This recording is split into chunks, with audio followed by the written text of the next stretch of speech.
You are listening to the Park Flyer Podcast, where we discuss our RC adventures.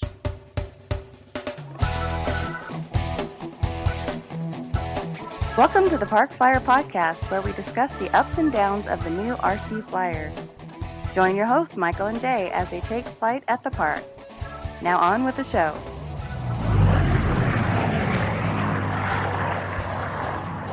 Hey everybody, welcome to the Park Flyer Podcast. I'm Michael from Arizona.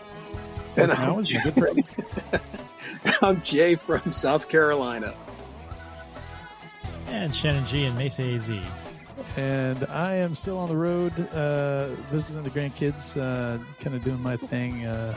My kids moved into a new location, so we were helping them move in this week. And so I've been playing babysitter to all my grandkids. But yeah, we're with you again. And even though I'm out traveling, Shannon has been a busy beaver putting some planes together. If you haven't already, go to our YouTube channel, give us a like, thumbs up, subscribe, helps our channel grow. If you have also not subscribed to any of your podcasts, if you're listening to us on a podcast platform, we're on YouTube and what else? Spotify, iHeartRadio, pretty much all of the major ones. Apple Music. What is it? Apple Music. Yeah, we're on Apple Music as well. And I think we're on the YouTube podcast as well. So go to your favorite podcast platform and subscribe to us as well. And then if you haven't already, join our Instagram page. We are trying to post things on a regular basis there. And I think I was out with Mike and posted some stuff at his field. Yeah, we were lucky enough to, I actually had to go down to, see a cardiologist and do some stuff for work. For the FAA to kind of look me over. It was a 4-day event with Mike, and I got to spend a little time with him down in Dallas. So yeah, I hopped down there, got a clean bill of health, and now I'm just waiting on the FAA to approve all the paperwork to jump back in the air. So I'm pretty excited about that. Yeah, it's kind of neat. Mike put together his, actually he had an airplane in a box, and it's one that Jay has, and Mike had gotten I think he got it at an auction or somebody gave it to him, and there was most of the parts were there. I think there were one or two things missing, but he's like, yeah, this is an EDF, and he plopped it in front of me because I had a little time. My appointments were really early in the morning, and then I had the rest of the day to kind of kill. So Mike put me to work. He's like, here you go. Let's put this airplane together. And so as a result, I started messing with it and trying to figure it out. And he was really thankful because he's like, there were a couple of things that I just went right through and just said, oh, okay, here we are. And, kind of did what I usually do with or without my shop. It was a little more difficult because he didn't have quite the large enough inventory to get what I needed to. He handed me this basket of EDFs and said, will any of these fit? And I looked at him, I was like, well, I can probably make one of them fit. So yeah, we got it to work. Little foam modification, we always say, Jay, make foam, Anyway, I did a little foam mod and got it to work. And then, went out to the field and test flew it, and it flew great. It was a squall, right? It is a squall. That is correct. It came pretty much unpainted. He was going to fly it as, just a pure white. And I was like, that sounds about right to Mike. I was like, since I'm doing the Maiden on it, I'm going to put some color on it. Yeah, I'm going to put a little color on it. So I painted black on the nose, and then, I forgot that it had a blue canopy because when he gave me the parts, he took the canopy out, or it was sitting on the table, and I didn't even see it. But it's like, kind of this blue color, and so it was easy to see with that blue canopy. And But I did put some black marks on it, and then we came back, and he said, I want to Maiden it before I put all this work into it and make sure it flies well. I was like, it's going to fly. It's a Delta wing. It's, I've flown J's. It's pretty much throw it together right out of the box and go fly it. He's like, I don't know. I've never had good luck. I was like, okay. So he was all worried about the CG because there was no paperwork or anything on it, that came in the box. Of course, I looked it up, and I kind of knew it's a Delta wing. So I'm like, your CG is going to be somewhere around here. Yeah. And he's like, how do you know that? I was like, because flown enough airplanes, it's usually a third of it's a third of the way from behind the leading edge of the wing, and so that's where I put it, and it flew great. Rolls like a drill. Oh yeah. Holy smokes, that thing has got some, and I had it on low rates, and it was like go low rates on that one. Yeah. Extra low. Low rider. You got to be scraping the ground. Yeah, exactly. So yeah, we flew that, and we maidened it, and I absolutely love his field. We didn't get to go in the morning because I had my appointment, but we showed up in the afternoon, and it's kind of a morning field. The way his field in Richardson, the way his field is it faces, the sun is behind you in the morning and in your face in the evening. So unfortunately, when you're standing in the pilot box, it's just like, you're looking square at the, sun right there above you at the, about where you're going downwind. You're like, I can't see. And then there was Coachella's the same way. Yeah. And there's no clouds in the sky. So, he was kind of like, don't do that. And I was like, well, I'm not going to, I don't want to break any rules, but we're the only ones here. Can I walk over to the other side? No. That's exactly what I said. I go, can I walk over the grass? Because we're maiden in this. And it's not like, he goes, no, I guess you can. I was like, well, if somebody comes and says, don't do that, then we'll switch. But right now, since it's just the two of us, let's walk over there. So we did. We walked into the big tall grass, and then we used the grass the grass on the side of the runway and the runway as kind of our pattern. So I didn't fly over the pits or anything. I just flew down the runway, but we maidened it. I got it all trimmed out. I let him fly it. He just had a great time. I think I posted a picture on Instagram of him, putting some of that together and flying it. And then he was all excited because he wanted to remaiden or refly his Nemesis, which he brought to me back when I had my shop, and we put it together and put a bunch of weight in the tail and kind of made it, balance, because I think his motor's a little too heavy. And we kind of flew it, bounced it a couple times. That wasn't really acting correctly. And then finally I said, this is a really fast airplane. It's meant to be like a pylon racer. It really needs a stabilizer. So I gave him one. And he put it in, and then this particular time, he's like, hey, I got my stabilizer in, and I want you to fly it. And I was like, okay, I'll fly it. So we did, and took off and got it all, trimmed out again because it, had an incident. And it was funny because I'm flying it, and I got it all trimmed out, and I was like, okay, here we go. So I flipped I got it up another mistake or two, and I flipped the stabilizer on. Now I have flown the stabilizer, so it was already set up from whatever I was flying it in, and I it wasn't a new one, so he didn't change anything. So I had confidence that the stabilizer was going to be exactly how it was. So I started flying it on the stabilizer, and I was whipping around, and he says to me, hey, maybe you should climb a couple of mistakes high and turn the stabilizer on and make sure it's flying. And I go, yeah, that's a good idea, but I've been flying on the stabilizer for like the last 10 minutes. And he goes, you have? I said, yeah. So anyway, he started laughing. I came in and landed. I handed it to him. I was like, just take off. Let it, don't worry about it. Just take off and go fly it. And he did. And he flew it around a couple times and did really well. And then on the last one, he was coming in, for a higher approach, kind of coming down. He got a little bit slow, and I was like, pushing those down, get down. The stabilizer did its job. When the airplane broke over, because it did get slow and the wings dropped, the stabilizer corrected it, which I was really impressed with. I've flown with those, but I've never gotten it so slow that I watched it stall and have the stabilizer level the wing, and he was close enough to the ground that it happened.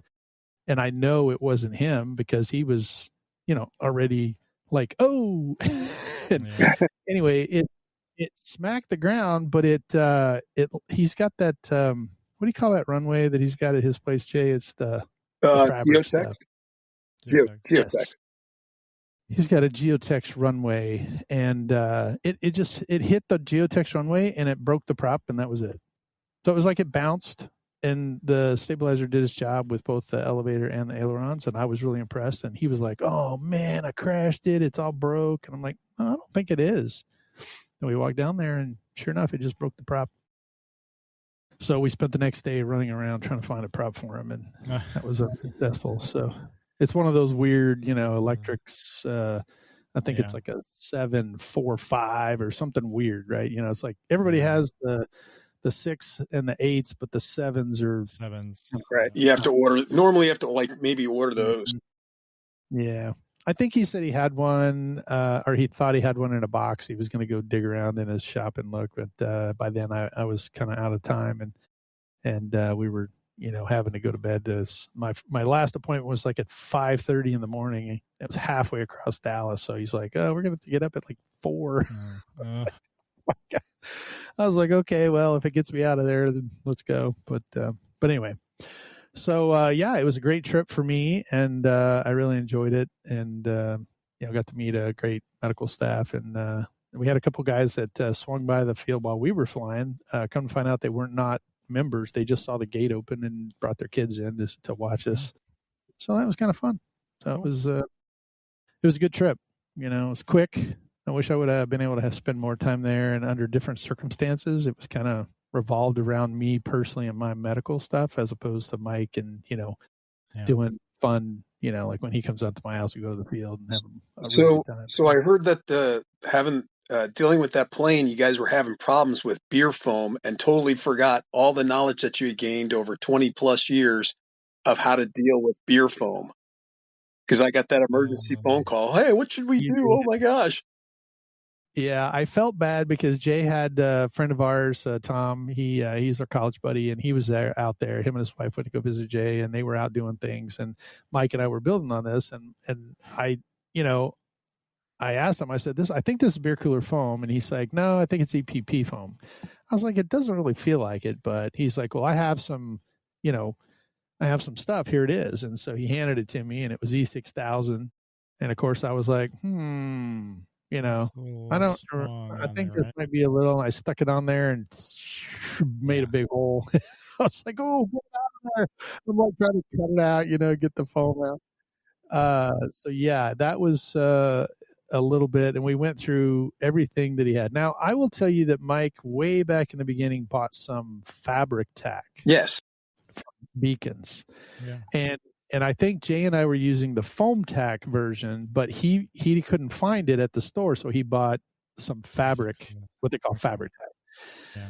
Now, fabric tack is exactly what it sounds like. It's for fabric, and it's to glue two pieces of fabric together. So the bond strength is not conducive to foam airplanes. No. And I think Jay and I cautioned him of that. He used it anyway, and I think there were a couple of times early on when he got down there that airplanes kind of departed flight because it worked okay on blue foam, like the little flat foamies we were building. It worked fine for that stuff. He could get away with it, but once we started getting into more, bigger, heavier foam planes, not so much. And the Squall is a big foam airplane. Yes, it is. I mean, it's not heavy. It's not. I mean, it's made out of beer cooler foam, so it's like super lightweight. But it just glues together. There's no rods inside to hold there's no wing root rod or tail rod or none of that stuff. It's just glued on. Yeah. And so anyway, so I was panicked because I'm like, my gosh, I'm like every time he brought me a glue bottle, I would touch the foam, and it would just start melting the foam. And I'm like, what did we use? Because he had no Beacons foam tack. There was no foam tack in the house. There was 5-minute epoxy, which I was about to break into. Yeah, that would have been fine. Yeah, but as we know before, he had BSI, and I don't respond well to the BSI epoxy. So if he had Zap epoxy, the Zap epoxy I can get away with it. Whatever's in the BSI, I have allergic reaction to. And I didn't want to chance it when I was going to, my cardiac event that looked like a freaking balloon, as my face all. The doctor's looking at me like, "What's wrong with you?" So I was frustrated, and I had to make the emergency phone call. I'm like, crap. And I called Jay, and of course, he's right in the middle of traveling with Tom, and they're going to do something. And I'm like, "Jay, really quick, what do we use on, beer cooler foam. And Jay goes, foam tack. And I go, I don't have any. What was the other glue? I mean, I'm trying to think. I'm going through this entire list, and he started laughing. He goes, I think we did a podcast on that. And I go, we did. I couldn't resist that one because he's always giving me a thing, or talking to Mike about Mike's asking him a question. It's in podcast number 24, or podcast 72. I'm always doing that. The glue. Yep. Yeah, he came back to haunt me because Jay's like, I think we have a podcast on that. I was like, we do. Just tell me what we had. And Jay actually mentioned the word that in my head, I was going through all these glues, and finally he was like, yeah, too bad you don't have an old GWS kit. And I went, holy cow, that's right. And I was like, thanks. And I hung up on Jay. And I turned to Mike, and I was like, dude, you've got to have a GWS kit somewhere. Everybody does. I mean, like, if you just looked in my shop alone, you would have found 3 or 4 of them. Or, my previous shop. You would have found several little kits that had the little tube of glue in it, which is Beacon's foam tack, basically. And he goes, no, I don't think so. And I'm like, go look. And man, I kid you not, 5 minutes later, he comes back. He goes, you mean this? And sure enough, it was a big tube of GWS foam. And I was like, oh, yay. That's the good stuff. We've been saved. It was hilarious. So, it was great on toast too. Yeah, it does good on toast. Yeah. We put it together, and it was all great from there. So it was a really good time. That's good. That's awesome. So I had a great time made in my airplane, but this episode is kind of dedicated to Shannon, because Shannon built an amazing new airplane. Yeah, so I've been posting on our Instagram podcast page my progress of building the Dynam ETC Hawkeye. I didn't put in. I've still got more episodes. I'll probably post them after this, just because I just forgot to post them because I was kind of frustrated after the whole ordeal that I went through. So so I put the plane together, which I documented really well, and then I was waiting for my decals. My decals were taking a little while to come from Cali, and there's 2 schools of thought. Do you wait till the decals are all on the plane to fly it? Do you wait till afterwards? And after you've made it, make sure it flies. So it was like I was just in that kind of weird spot of I might get them today, I might get them tomorrow. I had done a lot of work as far as like my little detailing with charcoal and stuff. So they basically just, and then the weather was hot, and I just didn't want to fly it. So I'm like, okay, I'll wait. So the decals showed up. I'm okay. I put them on there and getting all dolled up, finishing up, just making it look pretty as heck. And I think it looked good. It came out really good. Yeah, I really like the whole Elvis scheme and the red and yellow. Yeah. It kind of reminded me of ASU, but yeah, that's funny. It's actually up in the Sun Kings, which is a real squadron, and they just happen to have the same colors as ASU. So I basically just got ASU maroon and gold, and got some little jars of that, and I painted the tail the maroon like it's supposed to be, and I painted the gold on a couple things, and then when I got the decals, they perfectly matched. So it was like it just. It was everything's going great. I'm like, everything's going together. It's beautiful.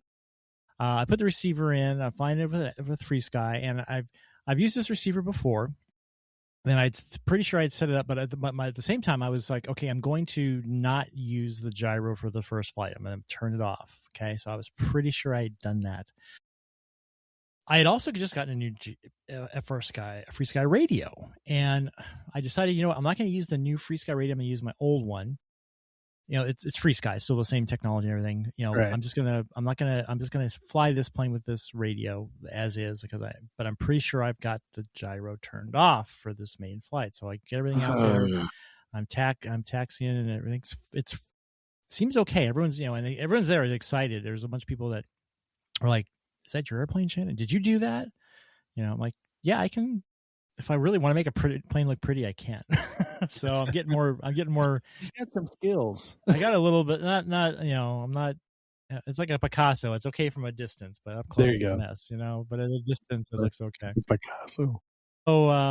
So I swear I've got the gyro off. I taxi out, and it takes off, and it leaps into the air. And I know the CG's right. I know it's not tail heavy or anything, but it just leaps in the air like it's tail heavy.